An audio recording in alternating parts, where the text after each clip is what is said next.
നമസ്കാരം, എൻ്റെ പേര് മഞ്ജു.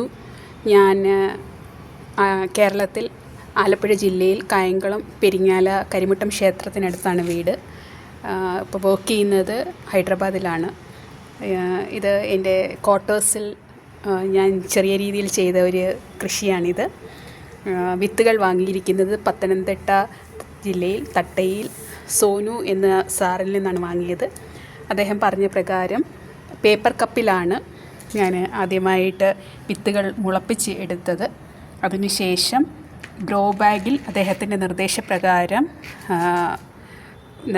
ഗ്രോ ബാഗിൽ നിറച്ച് വിത്ത് മുളച്ചതിന് ശേഷം ചെടി പാകിയിരിക്കുകയാണ്. ഗ്രോ ബാഗ് നിറച്ച രീതി എന്ന് പറയുന്നത് 3/4 ഭാഗത്തോളം കരിയിലയും കുറച്ച് വേസ്റ്റ് പേപ്പറും പിന്നെ ഒരു 10-15% മണ്ണുമാണ് നിറച്ചിരിക്കുന്നത്. അതിനുശേഷം വിത്ത് മുളച്ച് വലുതായി വന്നതിന് ശേഷം തൈ എടുത്ത് നടുകയാണ് ചെയ്തത്. അദ്ദേഹം തന്ന വിത്തുകൾ വളരെ നല്ല ക്വാളിറ്റിയാണ്. അത് കാണാം നമുക്ക്. ഇത് കുറച്ച് വഴുതന ഞാൻ പേപ്പർ കപ്പിൽ മുളപ്പിച്ച് ചെറിയ തൈയായിട്ട് വന്നതേ ഉള്ളൂ. അതിനി കുറച്ചും കൂടെ വലുതായതിന് ശേഷം ഗ്രോ ബാഗിലേക്ക് നിറയ്ക്കണം. ഇത് ബീട്രൂട്ടാണിത്. ഇത് ഡയറക്റ്റായിട്ട് ഞാൻ വിത്ത് പാകുകയാണ് ചെയ്തത്. ഇതിൽ കുറച്ചേ ഉള്ളൂ, 4-5 എണ്ണം വിത്ത് പാകിയതേ ഉള്ളൂ. ക്യാരറ്റാണിത്. ഇത് മലബാർ പാലക് ചീരയാണ്. ഇന്ന് ഞാൻ ഇതിൻ്റെ ഇലയെല്ലാം എടുത്തിരുന്നു പാചകം ചെയ്യാനായിട്ട്. നല്ല ടേസ്റ്റാണ്. ഇത് വെണ്ട, പിന്നെ മുളക്, കാന്താരി മുളകെല്ലാം ഉണ്ട്. അത് താഴെ കുറച്ച് സ്ഥലമുണ്ട്, അവിടെയാണ് കാന്താരി മുളകെല്ലാം നട്ടിരിക്കുന്നത്. വെണ്ട,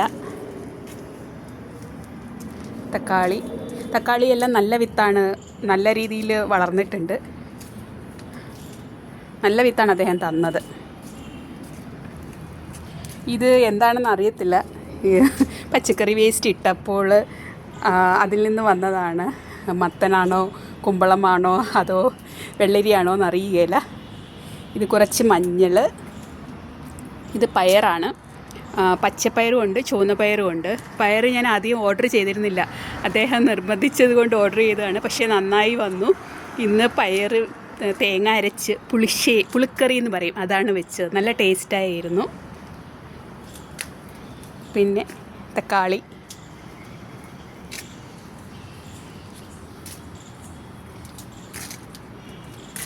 ഇത് യെല്ലോ പംകിന്. ഇത് ഞാൻ ഇതിൻ്റെ ഇല തോരൻ ചെയ്യാനായിട്ട് എടുക്കാറുണ്ട്. ഇത് പച്ചച്ചീര. ഇത് റെഡ് ഗൊങ്കൂറയും ഗ്രീൻ ഗൊങ്കൂറ. ഈ തെലങ്കാനയിൽ കിട്ടുന്ന ഒരു ഇലയാണത്. Red ഗൊങ്കൂറ, green ഗൊങ്കൂറ. ഇത് ചുവന്ന ചീര, പച്ചച്ചീര. ഇതും ചുവന്ന ചീര. ഇത് മയിൽപ്പീലി ചീര. ഇത് ചുവന്ന ചീര.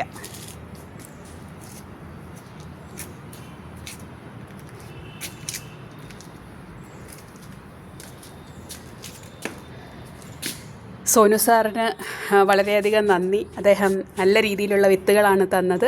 ചെടികളെല്ലാം നന്നായി വളർന്നു. ഇനി കായ്ഫലം ഉണ്ടാകണം. ഒത്തിരി പ്രോത്സാഹനം തന്നതിന് നന്ദി. ഒത്തിരി സപ്പോർട്ട് ചെയ്തു എങ്ങനെ തുടങ്ങണം എന്നുള്ളതൊക്കെ അദ്ദേഹം നല്ല രീതിയിൽ തന്നെ വിവരിച്ച് മെസ്സേജായിട്ട് അയച്ചു തന്നിരുന്നു. Thank you sir, thank you very much.